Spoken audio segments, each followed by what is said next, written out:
Praise the Lord. ஏசாயா 22 அதிகாரம்.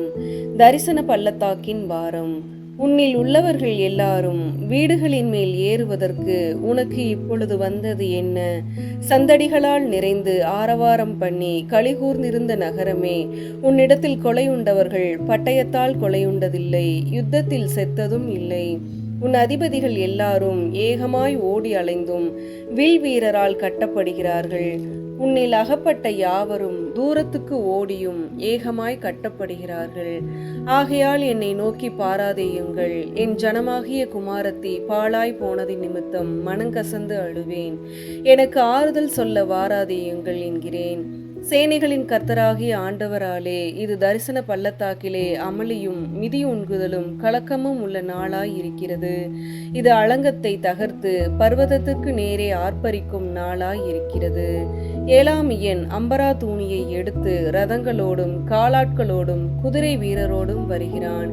கீர் கேடகத்தை வெளிப்படுத்தும். மகா வடிவான உன் பள்ளத்தாக்குகள் ரதங்களால் நிரப்பப்படும். குதிரை வீரர் வாசல்கள் மட்டும் வந்து அணிவகுத்து நிற்பார்கள். அவன் யூதாவின் மறைவை நீக்கி போடுவான். அந்நாளிலே வன மாளிகையாகிய ஆயுத சாலையை நோக்குவாய். நீங்கள் தாவீது நகரத்தின் இடிதல்கள் அநேகமாய் இருப்பதைக் கண்டு கீழ்குளத்து தண்ணீர்களை கட்டி வைத்து எருசலேமின் வீடுகளை எண்ணி அலங்கத்தை அரணிப்பாக்கும்படி வீடுகளை இடித்து 2 மதில்களுக்கு நடுவே பழைய குளத்து தண்ணீர்களுக்கு ஒரு அகலை உண்டு பண்ணுவீர்கள். ஆனாலும் அதை செய்தவரை நீங்கள் நோக்காமலும் அதை ஏற்படுத்தி தூரத்திலிருந்து வரப்பண்ணினவரை கவனியாமலும் போகிறீர்கள். சேனைகளின் கர்த்தராகிய ஆண்டவர் அக்காலத்திலே அளவும் புலம்பவும் மொட்டையிடவும் ரட்டுடுத்தவும் கட்டளையிட்டார். நீங்களோ சந்தோஷித்து களித்து ஆடு மாடுகளை அடித்து இறைச்சியை சாப்பிட்டு திராட்சரசத்தை குடித்து புசிப்போம் குடிப்போம் நாளைக்கு சாவோம் என்று சொல்வீர்கள். மெய்யாகவே நீங்கள் சாகும் மட்டும் இந்த அக்கிரமம் உங்களுக்கு நிவர்த்தி ஆவதில்லை என்று சேனைகளின் கர்த்தராகிய ஆண்டவர் சொல்லுகிறார் என்பது என் செவி கேட்கும்படி சேனைகளின் கர்த்தரால் தெரிந்தளிக்கப்பட்டது. சேனைகளின் கர்த்தராகிய ஆண்டவர் உரைத்ததாவது: நீ அரண்மனை விசாரிப்புக்காரனும் பொக்கிஷக்காரனுமாகிய செப்னா என்பவனிடத்தில் போய் சொல்ல வேண்டியது என்னவென்றால், உயர்ந்த ஸ்தலத்திலே தன் கல்லறையை வெட்டி கண்மலையிலே தனக்கு வாசஸ்தலத்தை தோண்டுகிறவனைப் போல நீ உனக்கு இங்கே கல்லறையை வெட்டும்படிக்கு உனக்கு இங்கே என்ன இருக்கிறது? உனக்கு இங்கே யார் இருக்கிறார்கள்? இதோ பெலவான் ஒருவனை துரத்துகிற வண்ணமாக கர்த்தர் உன்னை துரத்திவிட்டு நிச்சயமாய் உன்னை மூடி போடுவார்.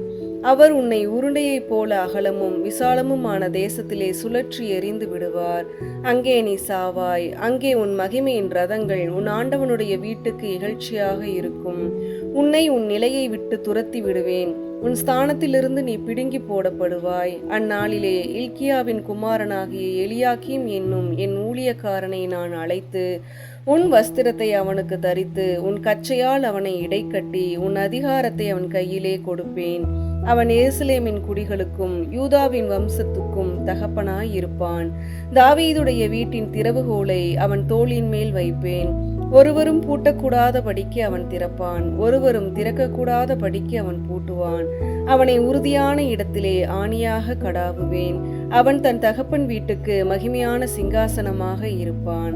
அதின் மேல் அவன் தகப்பன் வம்சத்தாராகிய புத்திரர் பௌத்திரருடைய மகிமை அனைத்தையும் சிறிதும் பெரிதுமான சகல பான பாத்திரங்களையும் தூக்கி வைப்பார்கள். உறுதியான இடத்தில் கடாவப்பட்டிருந்த ஆணி அந்நாளிலே பிடுங்கப்பட்டு முறிந்து விழும். அப்பொழுது அதன் மேல் தொங்கின பாரம் அருந்து விழும் என்று சேனைகளின் கர்த்தர் உரைக்கிறார். கர்த்தரே இதை உரைக்கிறார் என்று சொல் என்றார். ஆமேன்.